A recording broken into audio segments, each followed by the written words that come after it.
When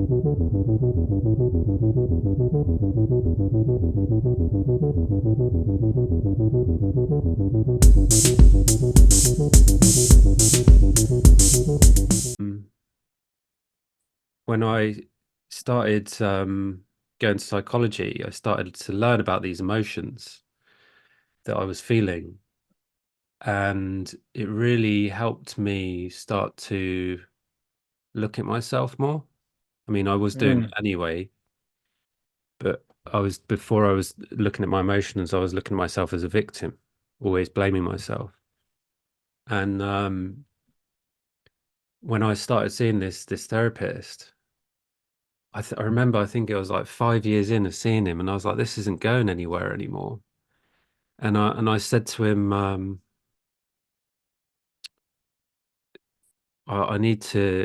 I need to understand something that's been happening to me, and I, because after a while, when nothing moves, you question even deeper, and I questioned my thoughts because my thoughts were at the time were just critical of everyone,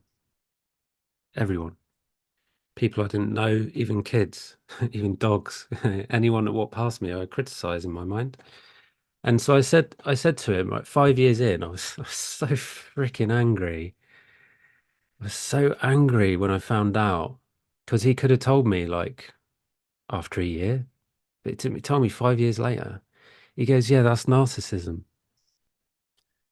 I was so angry. I went outside and I was like, why have I had to wait 5 years for you to tell me that? Mm. Because it could have saved me so much time. Because narcissism is the root. It's the root of it all. You can trace everything back to Do you that. say, do you think, when, so take, for example, when you talk about walking past people and judging, um, and, or anything and judging, do you think there was an element of like, judging, but also looking down or contempt for these people, like a criticism Yeah, would yeah, of bring course. immediately to mind? Yeah, of course. And I learned that that was me talking about myself. Right. So that's what narcissism is. Self-judgment through others, right? Yeah, that's all it is. Is I didn't feel worthy. I didn't feel good enough. And then, when you realize that, you're like, okay, wow, that's a step in the right direction.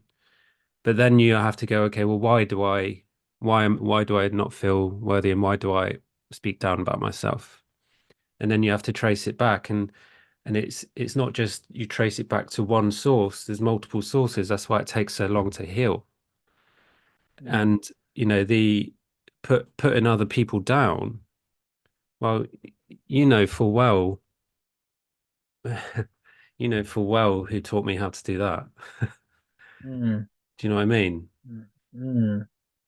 And um, when you grow up and you're made to believe that you're worthless and that anything you create is worthless, then Mm. you start believing everyone else is worthless Mm. because you don't feel worth because you don't feel worthy, right?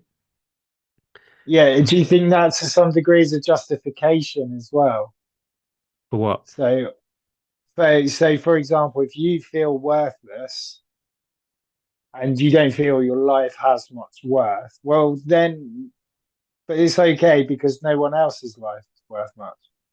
Do you see what I mean? Like, if you create that, paint that picture in your head, that, well, we're all in that same boat where everyone's life is worthless. Do you see what I mean? So it's like you're tarring people with the same brush as your perception of yourself. I'm not saying that is yourself, Yeah, no, I but if you, understand.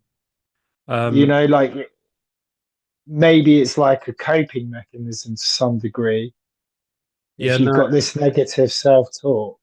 Well, this is what I used to have, and so I kept going deeper with it and deeper and deeper, and I came to a what's the word, a plateau with it, because you know, you can, like with what you were saying, you can go down a rabbit hole like that, and it doesn't go anywhere because it just keeps No. coming back to the word narcissism. So I had to understand what narcissism was, and I didn't I didn't understand what it was until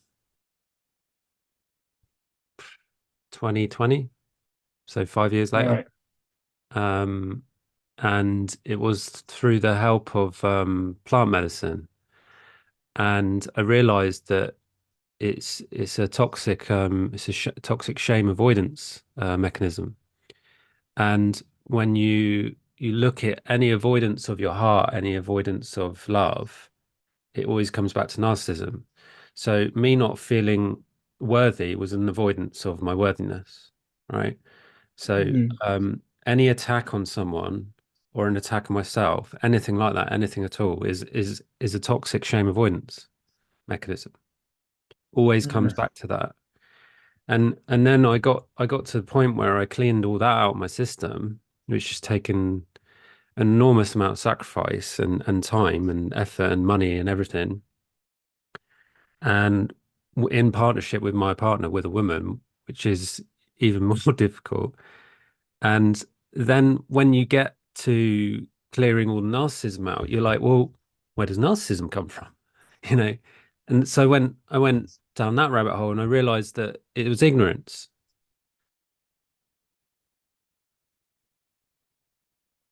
and that changed my whole life, finding that out. Because when you realize that you're ignorant, the first question that I ask myself is, what am I ignorant of? And when you continually ask that question, it opens up things that you've never dreamed of, you know, like it opened up my heart Mm. because I was ignorant of my own heart.